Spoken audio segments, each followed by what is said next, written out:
The Holy Bible, New King James Version, 1 Samuel 15. Samuel also said to Saul, "The Lord sent me to anoint you king over his people, over Israel.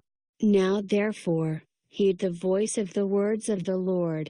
Thus says the Lord of hosts, I will punish Amalek for what he did to Israel, how he ambushed him on the way when he came up from Egypt. Now go and attack Amalek, and utterly destroy all that they have, and do not spare them. But kill both man and woman, infant and nursing child, ox and sheep, camel and donkey."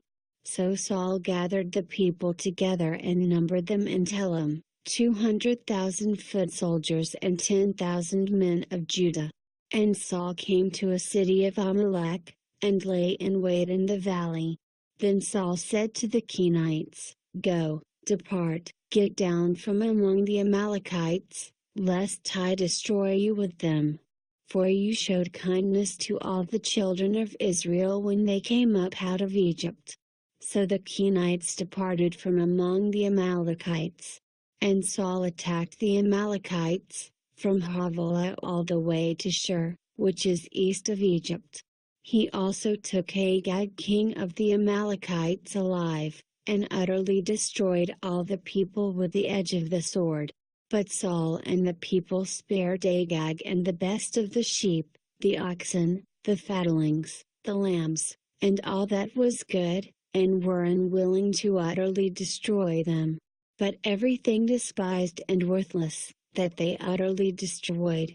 Now the word of the Lord came to Samuel, saying, "I greatly regret that I have set up Saul as king, for he has turned back from following me, and has not performed my commandments."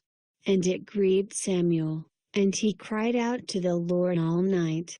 So when Samuel rose early in the morning to meet Saul, it was told Samuel, saying, "Saul went to Carmel, and indeed, he set up a monument for himself, and he has gone on around, passed by, and gone down to Gilgal." Then Samuel went to Saul, and Saul said to him, "Blessed are you of the Lord. I have performed the commandment of the Lord."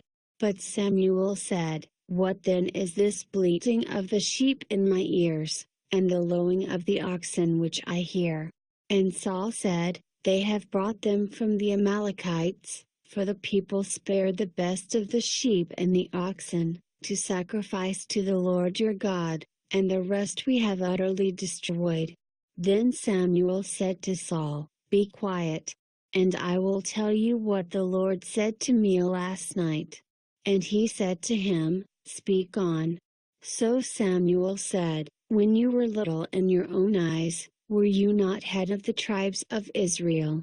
And did not the Lord anoint you king over Israel? Now the Lord sent you on a mission, and said, 'Go, and utterly destroy the sinners, the Amalekites, and fight against them until they are consumed.' Why then did you not obey the voice of the Lord? Why did you swoop down on the spoil, and do evil in the sight of the Lord?"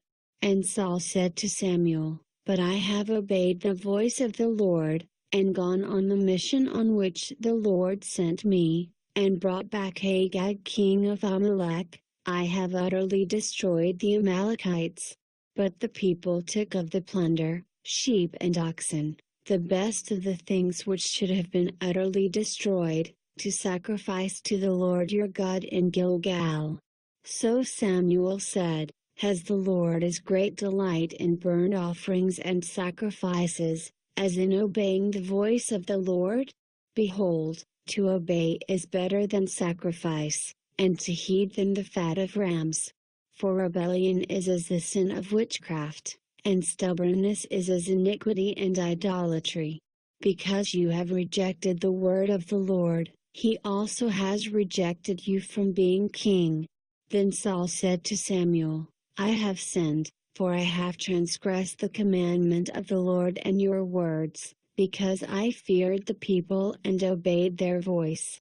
Now therefore, please pardon my sin, and return with me, that I may worship the Lord." But Samuel said to Saul, I will not return with you, for you have rejected the word of the Lord, and the Lord has rejected you from being king over Israel. And as Samuel turned around to go away, Saul seized the edge of his robe, and it tore. So Samuel said to him, The Lord has torn the kingdom of Israel from you today, and has given it to a neighbor of yours, who is better than you. And also the strength of Israel will not lie nor relent. For he is not a man, that he should relent. Then he said, I have sinned, yet honor me now, please, before the elders of my people and before Israel, and return with me, that I may worship the Lord your God. So Samuel turned back after Saul, and Saul worshipped the Lord. Then Samuel said, Bring Agag king of the Amalekites here to me. So Agag came to him cautiously. And Agag said, Surely the bitterness of death is past. But Samuel said, As your sword has made women childless, so shall your mother be childless among women. And Samuel hacked Agag in pieces before the Lord in Gilgal. Then Samuel went to Ramah, and Saul went up to his house at Gibeah of Saul. And Samuel went no more to see Saul until the day of his death. Nevertheless Samuel mourned for Saul, and the Lord regretted that he had made Saul king over Israel.